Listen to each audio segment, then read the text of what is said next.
여러분, 더 좋은 직장 때문에 아예 다른 도시 아니면 다른 나라로 훌쩍 떠나는 상상 혹시 해보셨나요? 사실 많은 사람들이 하는 이 고민 속에는요, 이동의 경제학이라는 아주 흥미로운 원리가 숨어 있습니다. 이건 단순히 사는 곳을 바꾸는 문제가 아니에요. 어쩌면 우리 인생에서 가장 중요한 투자 결정 중 하나일지도 모릅니다. 자, 만약 여러분이라면 어떠시겠어요? 더 높은 연봉, 더 좋은 기회, 이런 것들을 위해서 지금 내가 사는 곳을 떠날 수 있을까? 이거 정말 아마 많은 분들이 한 번쯤은 해보셨을 법한 아주 현실적인 고민이죠. 경제학자들은 이걸 아주 재밌는 관점으로 봐요. 바로 나 자신에게 하는 투자라는 거죠. 그러니까 우리가 더 나은 미래를 위해서 학원 다니고 기술 배우고 하잖아요. 이사도 똑같다는 거예요. 지금 당장의 비용이나 불편함은 좀 감수하더라도 미래에 더 큰 이익을 얻기 위한 아주 계산된 투자라는 겁니다. 그래서 오늘 이 투자가 어떻게 이루어지는지 그 과정을 한번 쭉 따라가 보려고 합니다. 먼저 경제 원리라는 큰 그림에서 시작해서요. 개인, 그리고 가족의 결정으로 점점 좁혀 들어갔다가 다시 국경을 넘는 이민자의 선택으로 시야를 확 넓혀볼 겁니다. 그리고 맨 마지막에는 아마 가장 궁금해하실 질문이죠. 그래서 그 투자가 과연 성공했을까? 이 질문에 대한 답도 찾아보겠습니다. 자, 그럼 이 계산된 움직임이라는 게 도대체 어떤 경제 원리에 따른 걸까요? 모든 이주 결정의 제일 밑바탕에 깔려있는 핵심 개념부터 한번 짚고 넘어가 보죠. 그래 바로 인적 자본이라는 개념인데요. 말이 좀 어렵나요? 아주 쉽게 말해서 여러분이 가진 기술, 지식, 경험, 이런 모든 게 다 돈으로 바뀔 수 있는 자산이라는 뜻이에요. 그리고 이사는요, 이 인적 자본의 가치를 최고로 끌어올리는 가장 확실한 투자 방법 중 하나인 거죠. 내 능력을 가장 비싸게 쳐주는 시장으로 나를 옮겨놓는 거니까요. 경제학자들이 이 결정을 분석할 때 쓰는 도구가 바로 현재 가치라는 건데요. 지금 화면에 보이는 수식이 좀 복잡해 보이죠? 괜찮습니다. 수학 시간 아니니까 다 잊어버리셔도 돼요. 핵심 아이디어는 정말 간단한 손익계산이거든요. 그냥 새로운 곳에서 벌 돈에서 여기 그냥 있을 때 벌 돈이랑 이사 비용을 싹 빼보는 거예요. 그렇게 계산기를 두들겨 봤는데 플러스가 나온다? 그러면 이사는 해볼 만한 투자가 되는 거죠.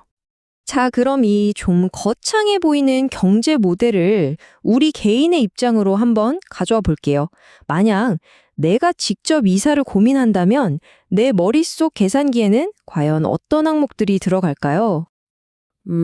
당연히 더 높은 월급이 가장 큰 이유겠죠. 근데 비용도 만만치가 않아요. 이사 비용처럼 눈에 보이는 돈도 있지만 사실 더 중요한 건 정들었던 친구들이나 가족을 떠나는 그 심리적인 비용이잖아요. 이것도 무시 못하죠. 그리고 또 하나, 이 모든 투자를 회수하는데 얼마나 걸릴까? 바로 시간이라는 변수도 절대 빼놓을 수 없습니다. 바로 이 그래프가 그 시간이라는 변수가 얼마나 중요한지를 딱 보여줍니다. 한번 보세요. 이사할 확률이 20대의 최고점을 찍고 나이가 들수록 그냥 뚝뚝 떨어지죠. 왜 그럴까요? 답은 생각보다 간단해요. 젊을수록 이사라는 투자를 하고 나서 그 이익을 누릴 시간이 훨씬 길잖아요. 한마디로 투자금을 회수할 기간이 아주 넉넉하다는 거죠. 자, 지금까지는 혼자 움직이는 경우를 봤는데요. 이제 시야를 좀 넓혀서 가족 단위로 한번 생각해 볼게요. 나 혼자가 아니라 배우자나 아이들과 함께 움직여야 한다면, 이건 계산이 훨씬 더 복잡해지겠죠. 여기서부터는 계산법이 완전히 달라져요. 더 이상 내 월급이 중요한 게 아니라 우리 가족 전체의 소득이 기준이 되는 거죠. 목표가 나 혼자 잘 버는 것에서 우리 가족이 다 같이 잘 버는 것으로 바뀌니까 필연적으로 누군가는 자기 이익을 좀 양보해야 하는 그런 복잡한 상황이 생기게 됩니다. 바로 이 과정에서 두 가지 새로운 유형의 사람이 나타나는데요. 바로 딸린 이주자와 잔류 동반자입니다. 딸린 이주자는 말 그대로 파트너를 따라서 이사를 가면서 자기 소득이 좀 줄어드는 걸 감수하는 사람이고요. 잔류 동반자는 반대예요. 파트너 때문에 자기한테 온 좋은 이사 기회를 포기하고 그냥 머무는 사람을 말하는 거죠. 이 그래프를 보시면 그 상충 관계가 한눈에 딱 들어와요. 가로축이 남편의 이익, 세로축이 아내의 이익이라고 해볼게요. 예를 들어서 저기 B 영역 한번 볼까요? 이사를 가면 아내는 10,000달러 넘게 더 벌어요. 그런데 남편은 오히려 손해를 보내요. 하지만 두 사람의 이익과 손해를 합쳐보니까 어때요?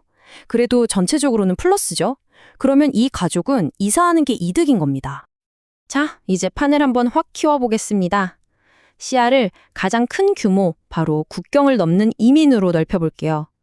기본 원리는 똑같아요. 하지만 국경을 넘는 순간 고려해야 할 변수들이 훨씬 많아지고 그 스케일도 어마어마해집니다. 여기서 우리가 꼭 기억해야 할 게 있어요. 이민자들은요, 자기 나라에서 아무나 무작위로 뽑혀서 오는 게 아니라는 점입니다. 국경을 넘기로 마음먹고 그걸 실제로 행동에 옮기는 사람들은요, 정말 특별한 동기랑 능력이 있는 말 그대로 선택된 사람들이라는 거죠. 그리고 이 선택에는 크게 두 가지 흐름이 있어요. 먼저 왼쪽 그래프, 긍정적 선택을 볼게요. 이건 미국처럼 능력이 있으면 정말 큰 보상을 해주는 나라로, 원래 자기 나라에서도 잘 나가던 똑똑한 사람들이 더 큰 성공을 위해 몰려드는 현상이에요. 반면에 오른쪽은 부정적 선택이라고 하는데요. 스웨덴 같은 복지국가처럼 소득 격차가 적고 사회 안전망이 튼튼한 나라에서 주로 나타납니다. 자기 나라에서는 기회를 잡기 좀 어려웠던 사람들이 안정적인 삶을 찾아서 가는 거죠. 결국 이민을 가는 그 나라의 경제 구조가 어떤 사람들을 자석처럼 끌어당길지 결정하는 셈이에요. 자, 그럼 이렇게 복잡한 계산과 어려운 선택 끝에 결정한 이주, 이 투자는 과연 성공적이었을까요? 특히 이민자들이 새로운 나라에 가서 시간이 지나면서 소득이 어떻게 변하는지 그 동화되어가는 과정을 한번 들여다보겠습니다. 이 그래프가 그 모든 이야기의 결과를 아주 극적으로 보여주고 있어요. 보통 이민자들은 처음에는 언어 문제도 있고 정보도 부족해서 그 나라에서 태어난 사람들보다 낮은 임금으로 시작하는 경우가 많거든요. 그런데 이 그래프를 보세요. 시간이 흐르면서 격차가 점점 줄어들더니 마침내 현지인 소득을 따라잡고 심지어는 뛰어넘는 이런 역전 현상이 나타나는 거죠. 실제로 한 유명한 연구를 보면요. 1970년대에 미국으로 간 이민자들이 현지에서 태어난 남성들의 소득을 따라잡기까지 약 14년 정도가 걸렸다고 해요. 와, 결코 짧은 시간은 아니죠. 바로 이 따라잡기와 추월 현상이야말로 그들이 했던 그 힘든 투자가 성공했다는 가장 확실한 증거 아닐까요? 새로운 환경에 적응하면서 언어도 배우고 기술도 익히고 사람들도 사귀면서 쌓아올린 그 시간들이 마침내 자기 자신의 인적 자본 가치를 폭발적으로 끌어올린 결과라고 볼 수 있는 거죠. 자, 오늘 이야기 한번 정리해볼까요? 첫째, 직장 때문에 이사하는 건 감정적인 결정이 아니라 철저히 계산된 경제적 투자라는 거. 둘째, 젊을수록 이 투자에 과감할 수 있다는 거. 셋째, 가족이 움직일 땐 나가 아닌 우리의 이익이 최우선이라는 점. 넷째, 나라 밖으로 나가면 각 나라의 경제 구조에 따라 서로 다른 사람들이 이끌린다는 거. 그리고 마지막으로 이 힘든 투자는 결국 큰 성공으로 돌아오는 경우가 많다는 것까지 확인했습니다. 마지막으로 여러분께 이런 질문을 한번 던져보고 싶어요. 우리가 오늘 살펴본 이 모든 이동의 경제학은 사실 일하는 장소가 중요했던 시대의 이야기잖아요. 그런데 이제는 어디서든 일할 수 있는 원격 근무 시대가 본격적으로 열리고 있습니다. 그렇다면 과연 직장을 위한 이주라는 개념 자체가 곧 과거의 유물이 되어버리는 건 아닐까요?